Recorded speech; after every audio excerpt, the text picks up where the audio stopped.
اعوذ باللہ من الشیطان الرجیم بسم اللہ الرحمن الرحیم۔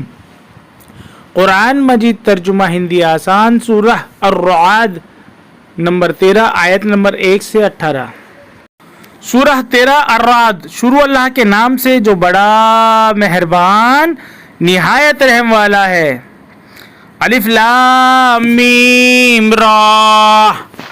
یہ کتاب الہی کی آیتیں ہیں اور جو کچھ تمہارے اوپر تمہارے رب کی طرف سے اترا ہے وہ حق ستیہ ہے، مگر اکثر لوگ نہیں مانتے۔ اللہ ہی ہے جس نے آسمان کو بلند کیا بغیر ایسے ستون کے جو تمہیں نظر آئے، پھر وہ اپنے تخت پر مطمئن آسین ہوا، اور اس نے سورج اور چاند کو ایک قانون کا پابند بنایا، ہر ایک مقرر وقت پر چلتا ہے۔ اللہ ہی ہر کام کا انتظام کرتا ہے، وہ نشانیوں کو کھول کھول کر بیان کرتا ہے تاکہ تم اپنے رب سے ملنے کا یقین کرو۔ اور وہی ہے جس نے زمین کو پھیلایا اور اس میں پہاڑ اور ندیاں رکھ دیں اور ہر قسم کے پھلوں کے جوڑے اس میں پیدا کیے۔ وہ رات کو دن پر اڑا دیتا ہے۔ بے شک ان چیزوں میں نشانیاں ہیں ان لوگوں کے لیے جو غور کریں۔ اور زمین میں آس پاس مختلف قطعے بھوبھاگ ہیں، اور انگور کے باغ ہیں، اور کھیتی ہے، اور کھجوریں ہیں، اس میں سے کچھ اکھرے ہیں اور کچھ دوہرے، سب ایک ہی پانی سے سیراب ہوتے ہیں، اور ہم ایک دوسرے پر پیداوار میں فوقیت شریشٹتا دیتے ہیں۔ بے شک ان میں نشانیاں ہیں ان لوگوں کے لیے جو غور کریں۔ اور اگر تم آشچریہ کرو تو تعجب کے قابل ان کا یہ قول ہے کہ جب وہ مٹی ہو جائیں گے تو کیا ہم نئے سرے سے پیدا کیے جائیں گے؟ یہ وہ لوگ ہیں جنہوں نے اپنے رب کا انکار کیا، اور یہ وہ لوگ ہیں جن کی گردنوں میں توق پڑے ہوئے ہیں، وہ آگ والے لوگ ہیں، وہ اس میں ہمیشہ رہیں گے۔ وہ بھلائی سے پہلے برائی کے لیے جلدی کر رہے ہیں، حالانکہ ان سے پہلے مثالیں گزر چکی ہیں، اور تمہارا رب لوگوں کے ظلم کے باوجود انہیں معاف کرنے والا ہے، اور بے شک تمہارا رب سخت سزا دینے والا ہے۔ اور جن لوگوں نے انکار کیا وہ کہتے ہیں کہ اس شخص پر اس کے رب کی طرف سے کوئی نشانی کیوں نہیں اتری؟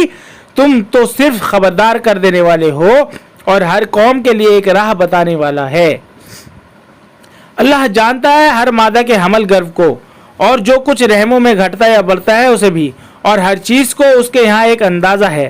وہ پوشیدہ اور ظاہر کو جاننے والا ہے، سب سے بڑا ہے، سب سے برتر۔ تم میں سے کوئی شخص چپکے سے بات کہے، اور جو پکار کر کہے، اور جو رات میں چھپا ہوا ہو اور دن میں چل رہا ہو، خدا کے لیے سب یکساں سمان ہیں۔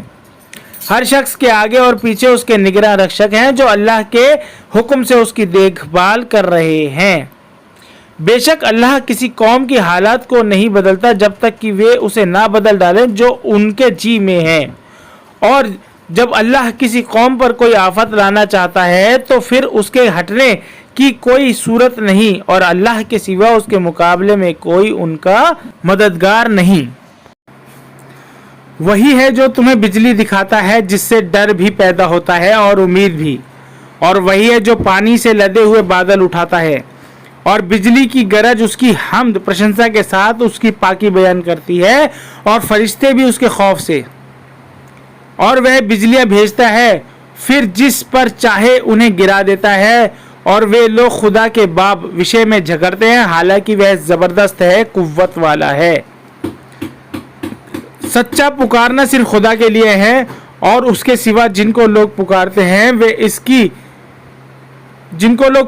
ہیں وہ ان کی اس سے زیادہ داد رسی سہایتا نہیں کر سکتے جتنا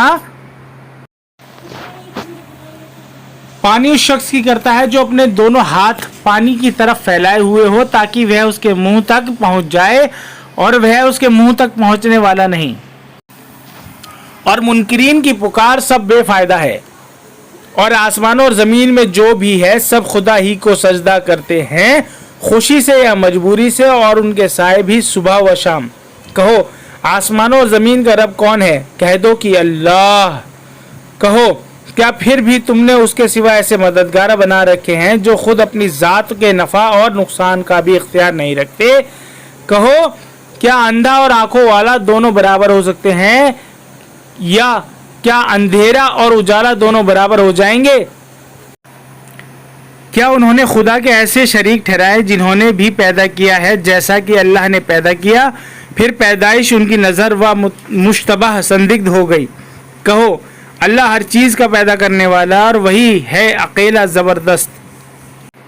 اللہ نے آسمان سے پانی اتارا، پھر نالے اپنی اپنی مقدار کے موافق بہہ نکلے، پھر سیلاب نے ابھرتے جھاگ کو اٹھا لیا، اور اسی طرح کا جھاگ ان چیزوں میں بھی ابھر آتا ہے جنہیں لوگ زیور یا اسباب بنانے کے لیے آگ میں پگھلاتے ہیں۔